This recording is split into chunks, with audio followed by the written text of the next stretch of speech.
keeping COVID-19 under control. After the long weekend of family gatherings, Taiwan throws on measures to prevent a spread. Boosting combat readiness. Taiwan's military overhauls its training methods. Anger against atrocities. Ukraine condemns attacks on civilians, calling for tougher action against Ukraine.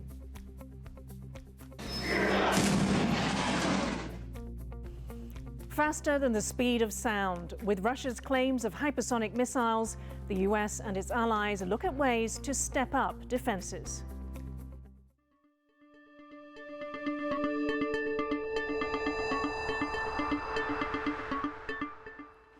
A warm welcome to TaiwanPlus News. I'm Yin Khvat. As Taiwan returned from a 4-day holiday, the country recorded 359 new cases of COVID-19. 281 were local infections and the remaining 78 were imported. Local governments are taking different measures to keep the spread of COVID under control. John Van Trieste has more. Lining up around the block, residents of Keelung's Ren'ai district wait to receive free rapid COVID tests. This district is the first to start a citywide program of mass testing amid a recent jump in case numbers. Some residents lined up half an hour before testing started just to get a good spot in the queue. But finish testing they did, at least until the kits ran out. By the end of Tuesday, all the test kits on hand, more than 4,000 in total, had been used. It's not just the recent spate of cases the city is worried about. It's also working to prevent a new spike after a long weekend when many people traveled. All public servants and teachers in the city will have to take rapid tests. Keelung isn't alone in testing government employees. Elsewhere in northern Taiwan, Taoyuan is testing all public servants, police officers, and firefighters after the long weekend. The city hopes other residents will consider getting tested too.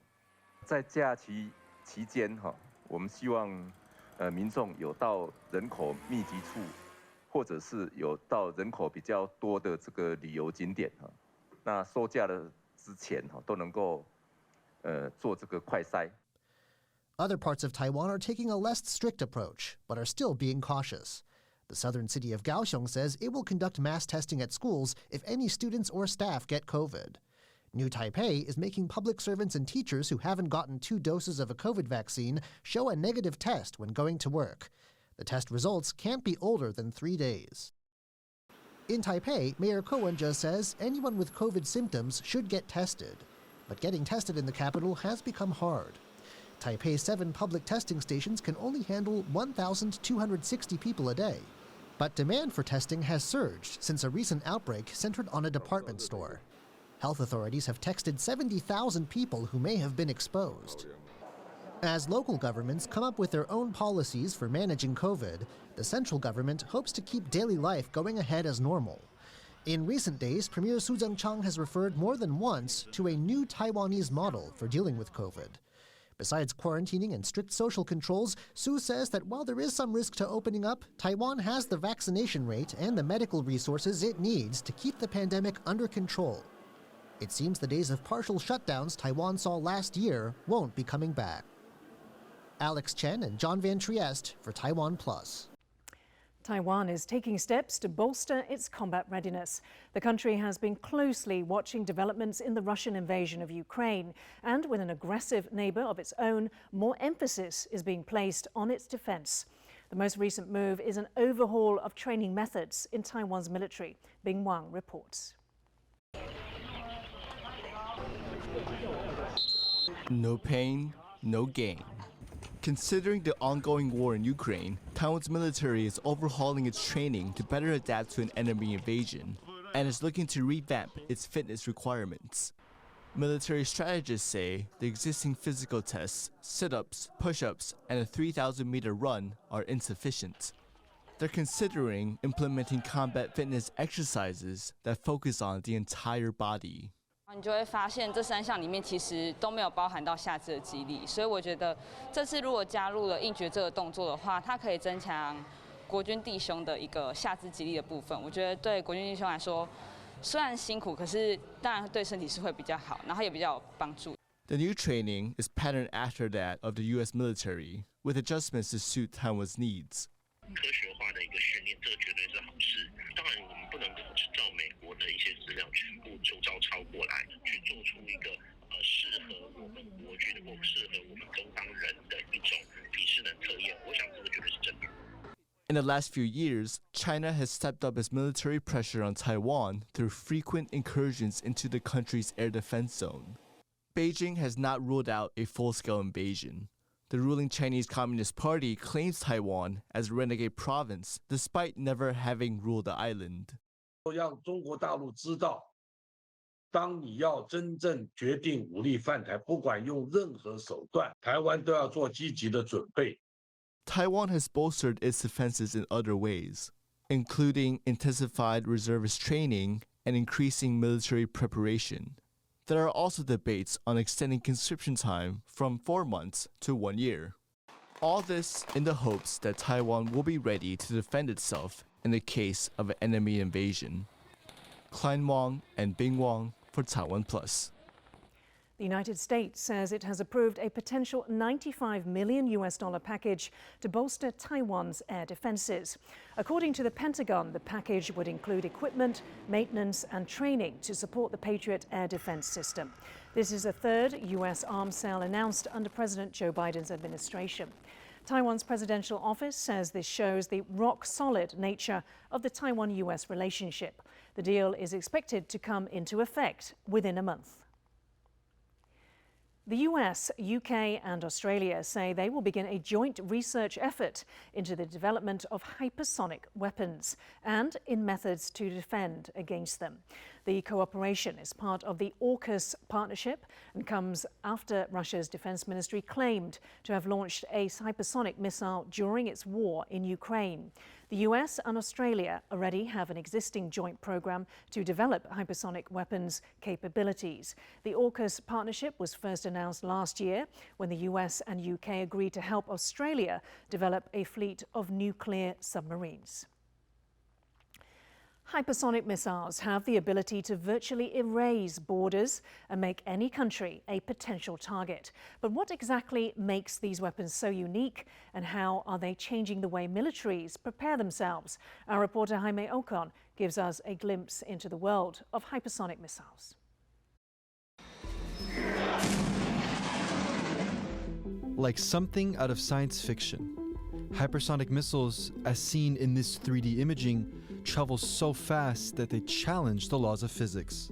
We define hypersonics as going as Mach 5 or above. Mach 1 is speed of sound, so it's going 5 times the speed of sound, at least, or above.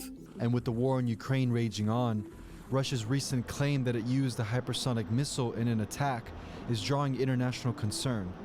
If the claims are true, it would be the first time that hypersonic missiles were used on the battlefield. These new hypersonic missiles, they are very fast but also maneuverable, and they fly on an unpredictable path. So they're very difficult to defend against, and they're very difficult to determine what target they're going after until the last few seconds or so. But Russia isn't the only country working with hypersonics. China displayed its DF-17 hypersonic missile in a military parade in 2019, but little is known about the extent of its capabilities. The US has made similar advancements in hypersonics, but more so in areas such as space exploration and civil aviation. But military officials say they tested a hypersonic missile in March, withholding the announcement so as not to escalate tensions with Russia. With the US, Russia, and China developing the technology, it seems a hypersonic arms race is underway. In Washington, the Biden administration is pushing to fund hypersonic-related research. From a technology point of view, I still think that the United States does have a big advantage. However, I will say that it appears that China and Russia has beat the US in terms of deploying these missiles. But the US is not far behind. But defending against hypersonic attacks presents a new challenge. Compared to a ballistic missile that flies high up and takes a longer time to come back into Earth's atmosphere, hypersonic missiles fly lower and make it difficult for defense systems to intercept the coming threat. Weapons. Engage Los Angeles with 2 GBIs, one from Fort Greely and one from Vandenberg. Director, threat to Los Angeles, engaged. Missile defense simulations like this one by the US military are meant to prepare for the worst, but there's little time to react in such an attack. While the US and its allies are still investigating Russia's claims of hypersonic weapons use, what is certain is that hypersonic missiles will change the way countries must prepare for war. Kamashu and Hami Okan for TaiwanPlus. With no end in sight to the conflict in Ukraine, the United States and the European Union are drawing up a new raft of sanctions against Moscow for attacks on civilians. The latest proposed measures include a coal import ban. Russia supplies 70% of the EU's thermal coal. The Ukrainian president also made an impassioned plea to the United Nations Security Council to help end the Russian invasion. Patrick has the details. Powerful words for the world's most powerful countries. In a live address to the United Nations Security Council, Ukraine's president blasted a body tasked with guarding international peace for its inaction on the invasion of his country. Де ця безпека, яку має гарантувати Рада безпеки? Її немає, хоча і є Рада безпеки, як ні в чому не бувало. Тож де той мир, заради гарантування якого створювалась Організація Об'єднаних Націй? Це очевидно, що ключова інституція світу, яка повинна забезпечувати примус будь-яких агресорів до миру, просто не може ефективно працювати. Russia is among the 5 permanent members of the Security Council. Zelenskyy accused Moscow of using its veto power to sabotage all attempts to end the war. Ми маємо справу з державою, яка перетворює право вето у Раді безпеки ООН на право смерті, яка підриває всю архітектуру глобальної безпеки, яка дозволяє злу бути безкарним і поширюється світом, знищуючи все, що тільки може працювати на мир і безпеку. Від Ради безпеки для миру в Україні. І якщо ви не знаєте, як ухвалити це рішення, то ви можете зробити дві речі. Або усунути Росію як агресора і джерело війни від блокування рішень щодо її ж агресії, її ж війни. І тоді зробити все, що може встановити мир. NATO foreign ministers are meeting in Brussels to coordinate a response to the massacre at Bucha.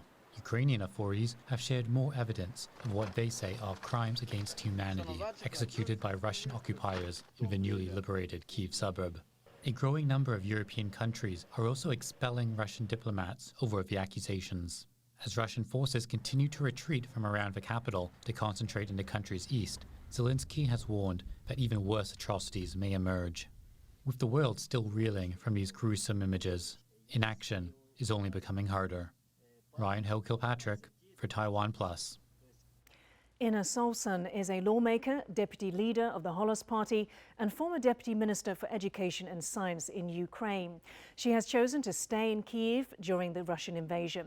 Solson spoke to our reporter Rick Glowett about how the government is continuing to function while under attack.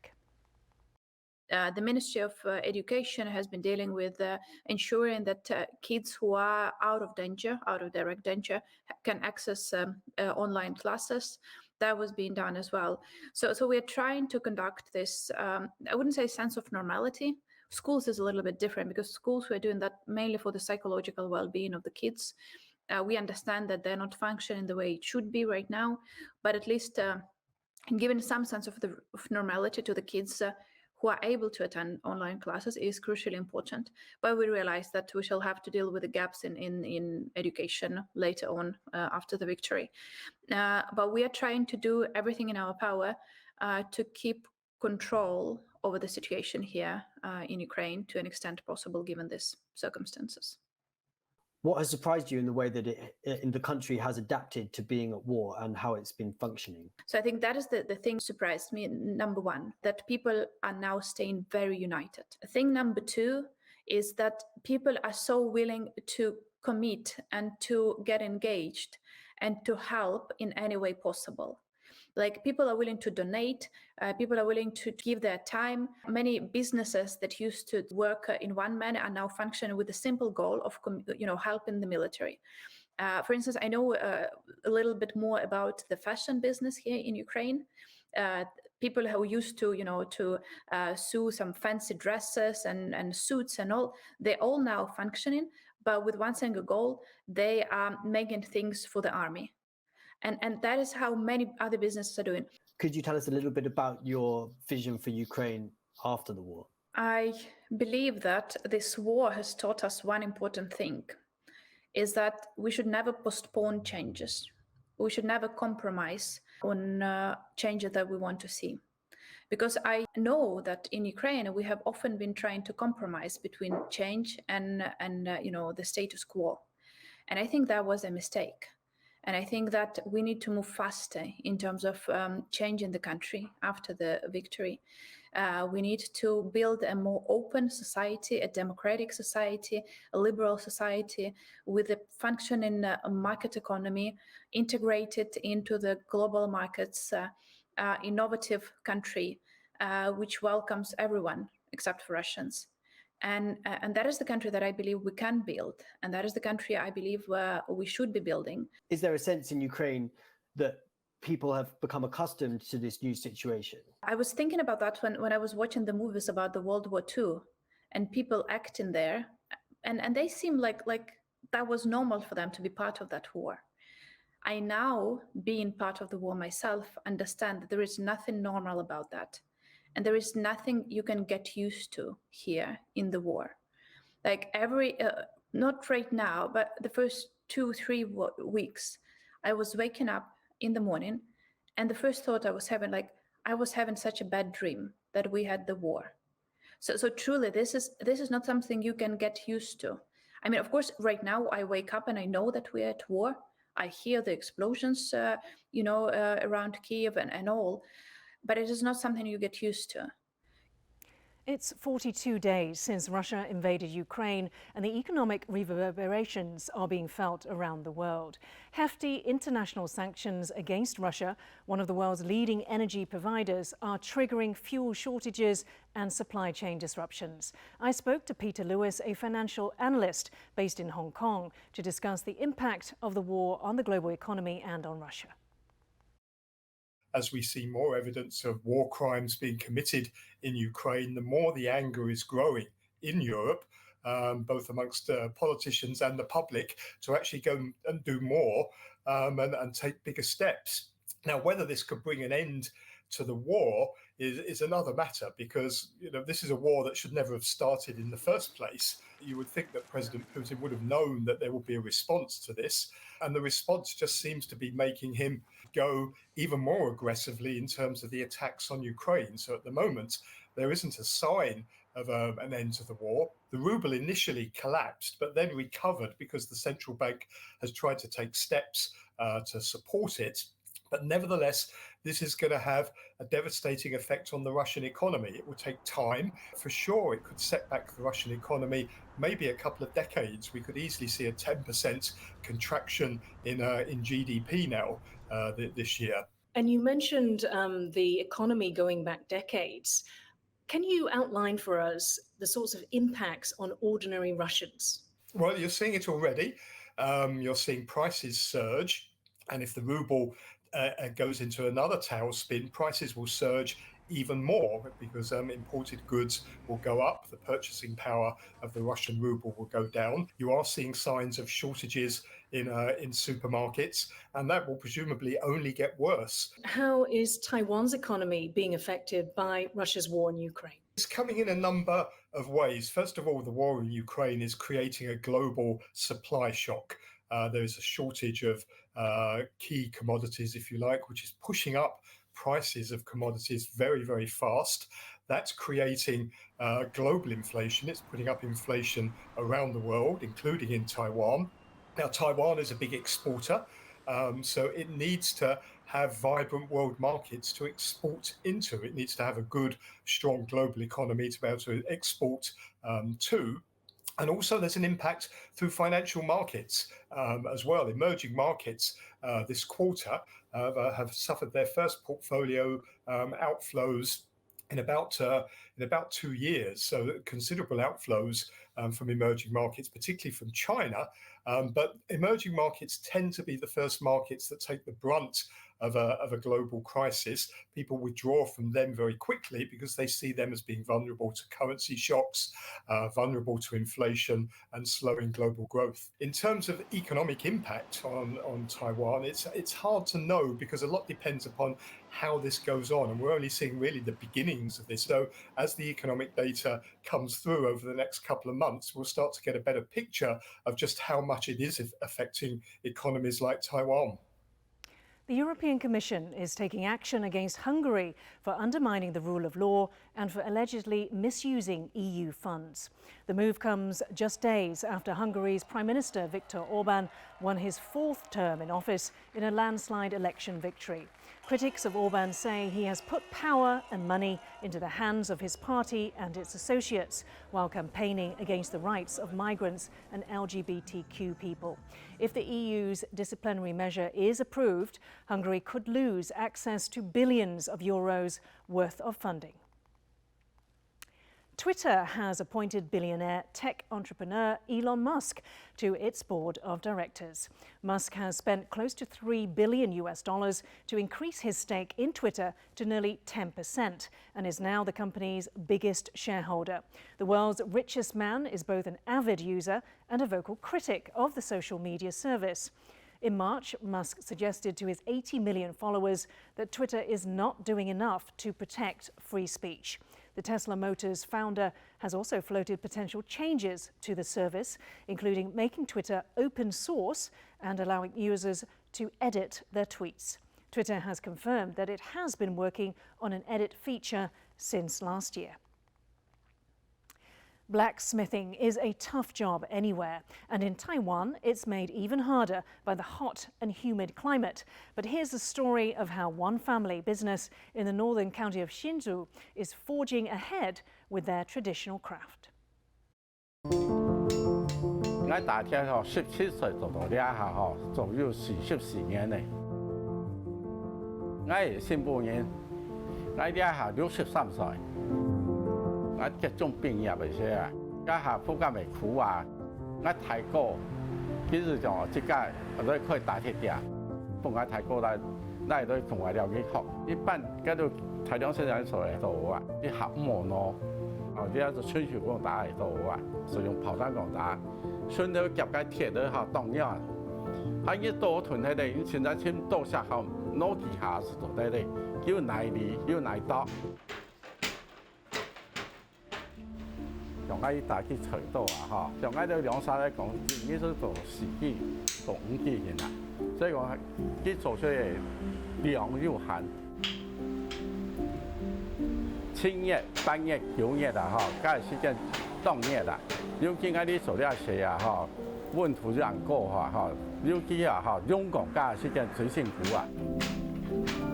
咁用工嘅時間溫度係達到1400度到1500度啊！用工即係打出要กับ火花，กับ火花即係話攤到啊，กับ火花攤咗就會是空啊！我日常呢一種係我咪希望傳承下，因為呢啲東西啊手工打呢做台灣嚟講當小類啦，尤其呢一下做新洲人，我哋打起啲全新洲人是相當嘅健康類啦。 雖然係辛苦，那種食我辛苦就辛苦，該價錢都好。而莫講呢樣辛苦是講你表現嘅，我講嘢做年代啊。呢一下要食我都做，才啲膠本食我做咧。我要做，現在大家挺幫忙，反正我要做，新年來好緊做呢下。 我第一打起講表現就係冇可能啦，因為我啲做呢些，學到呢些，我啲係年輕做呢些嘅呀。哦，我啲不管傳道先傳小先，另外一回事。你我63歲就你打鐵咪係當武嘅條路，我用呢時間是用全盡同嘅心態嚟做啦。我要想做到70歲左右。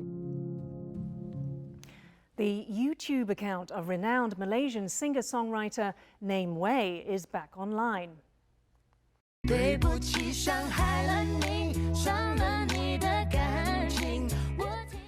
At one point on Tuesday, if you Googled Namewee's official YouTube account, you would only see an error page. Earlier searches on YouTube also show the account was removed due to a violation of the user agreement. All of this appears to follow an attack on Monday night in which hackers changed the title of his channel to an obscene phrase in Russian and erased all of his videos. The Malaysian artist is known for being vocal on social issues. One of his most popular songs is Fragile, which China banned after some accused him of insulting China and the Chinese people. That song racked up more than 10 million hits within its first week online. Namewee's YouTube channel had more than 3 million subscribers when it was hacked Monday night. While many videos are now available, as of airtime, the homepage was still blank, and Russian obscenities still appeared on some pages. Thank you for watching TaiwanPlus News. I'm Yin Khvat. We leave you with images of Charles Darwin's notebooks returned more than 20 years after they were reported missing. For more stories from Taiwan and around the world, please download the TaiwanPlus app. Stay safe and see you next time.